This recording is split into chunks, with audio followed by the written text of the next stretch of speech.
Hello and welcome to your meditation practice as part of the Open Heart Project. My name is Susan Piver and I am delighted and honored to be able to sit with you. We're going to sit together today for 10 minutes and we're going to start momentarily. So please take your seat, whether you're on a cushion on the floor with your legs crossed loosely in front of you or in a chair with your feet flat on the floor. And before we begin, I want to wish you Happy New Year. If you're watching this today, the day it goes out, February 8th, today/tomorrow, depending on where you are, I guess, it is Buddhist New Year, called Losar in Tibetan. Tomorrow is Shambhala Day, the day we celebrated in my lineage, the Shambhala Buddhist lineage. And so Happy New Year. Today is a day that a new cycle begins. Here in the East Coast of the United States, there's this sense that maybe, not soon, because we're still in the depths of winter, spring might happen. Maybe. So this new cycle, wherever you are in the world, has this sense of, the things that we long for could happen. They actually are right around the corner. And we begin again. Also today I want to mention, if you're watching this in the morning, you may still have a chance to join. I'm doing a call with anyone who wants to join to share with you a practice that I discovered, yes, you could call it that, that really helped me switch my sense of self-deprecation and self-doubt for something more balanced and equanimous. And I want to share that practice with you. And also I want to tell you what we have planned for the new year, as it were, because there are a lot of new programs coming up, and the Open Heart Project Sangha, which is the subscription group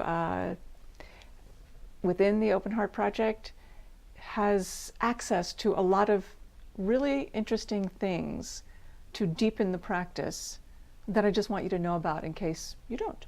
So there's a link to join that call on this page somewhere, and if it's morning where you are, it's likely there's still a chance for you to join. And in all cases, Happy New Year. So this is a great moment to talk about our topic of the day, which is right intention. It's a great way to start a new cycle, checking our intention.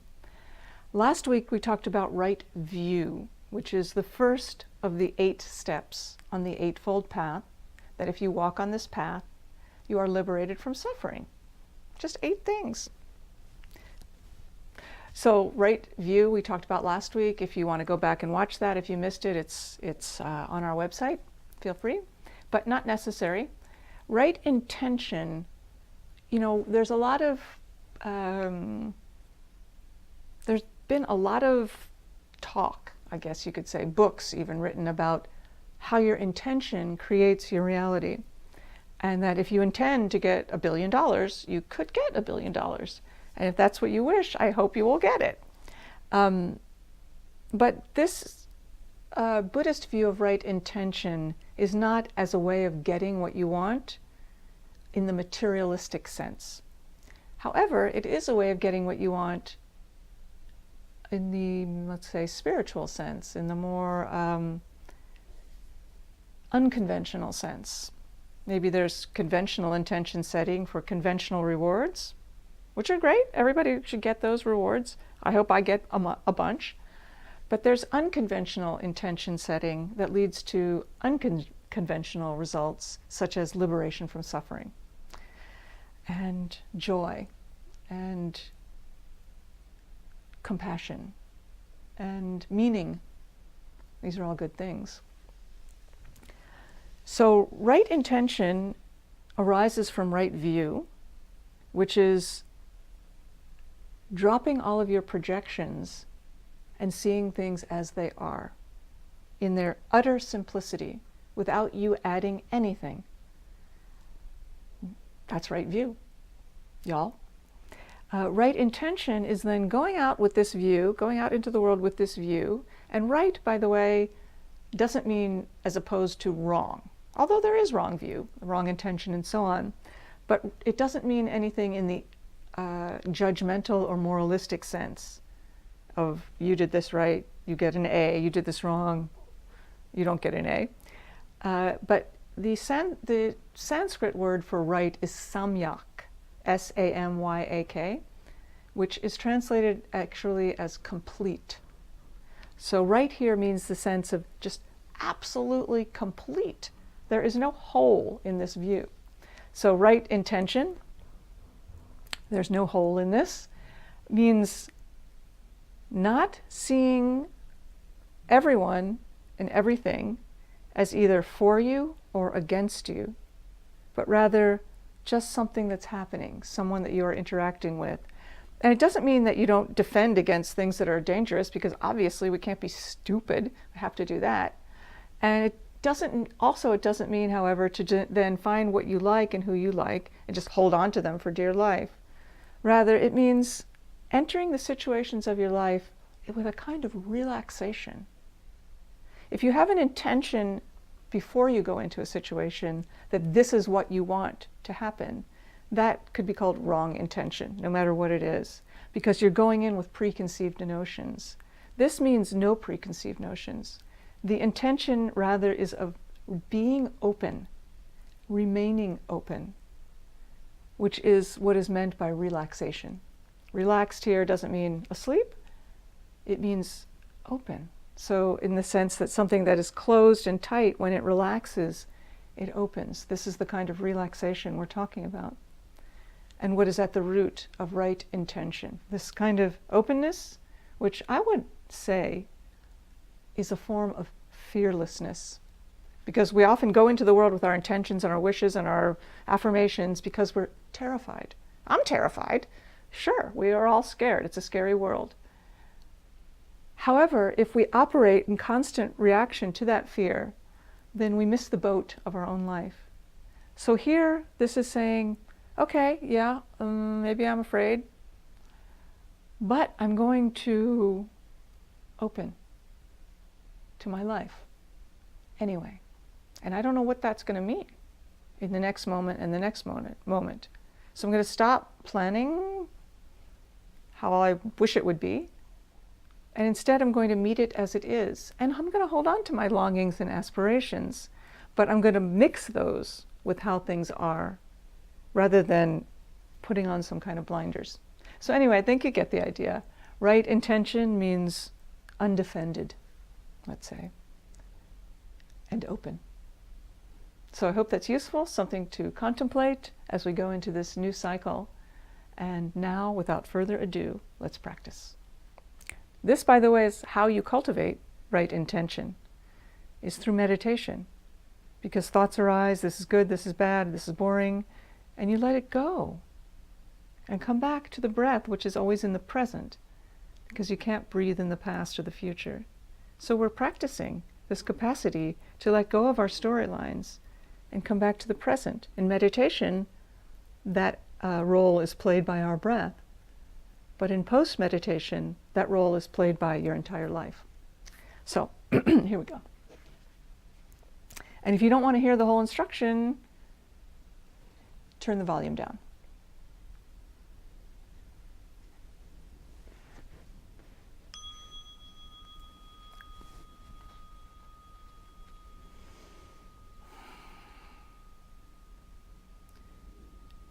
Begin your practice by relaxing. Relax your body by giving your weight to your cushion or chair.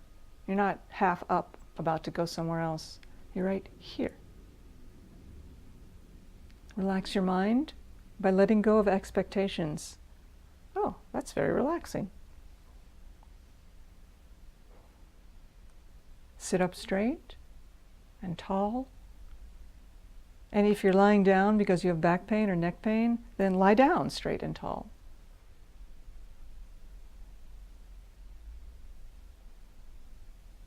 Let the hands rest, palms down on the legs.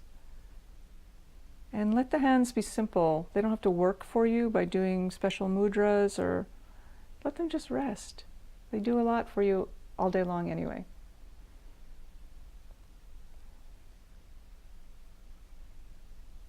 Let the belly soften. Let the heart soften.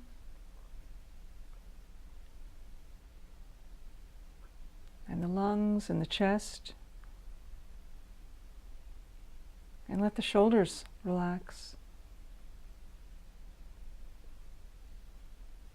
And if you felt like you're carrying anything or pulling anything or hiding from anything, let all of that go from the shoulders.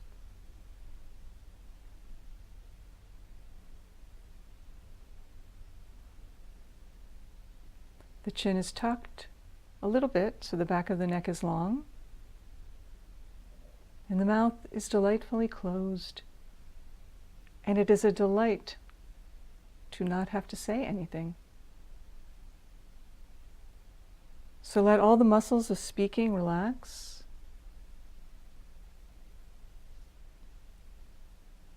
The jaw muscles, the tongue, the throat muscles. And let the inclination to speak also relax, because you don't need it right now. Breath is natural, in and out through the nose. You don't need any additional instruction for breathing because you've been doing it since the moment you were born. So just keep doing that.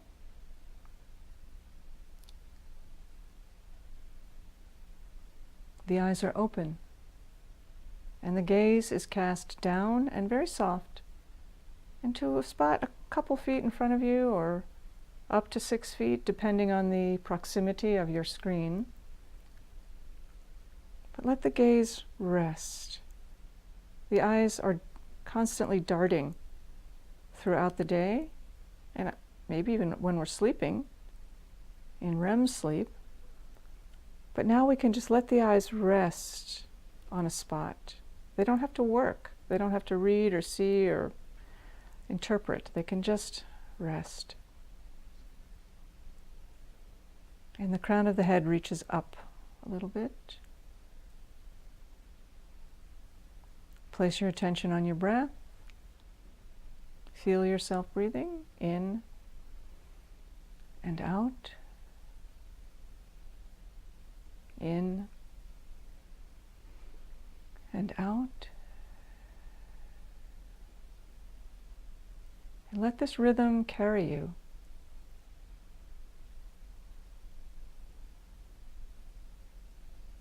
And if you notice that you've become absorbed in thought, no problemo. Don't try to stop thinking, which is silly. Just let your thoughts be as they are, like a babbling brook running next to your home. You can kind of hear it. But if you find that you've jumped in, just get out. Say to yourself silently, thinking. Let go of the thought, no matter what. Gently come back to your breath, which is right here waiting for you, and take a beautiful fresh start. Repeat as needed.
Thank you so much for your practice. I cannot tell you how much I appreciate it. And thank you for practicing together, and Happy New Year.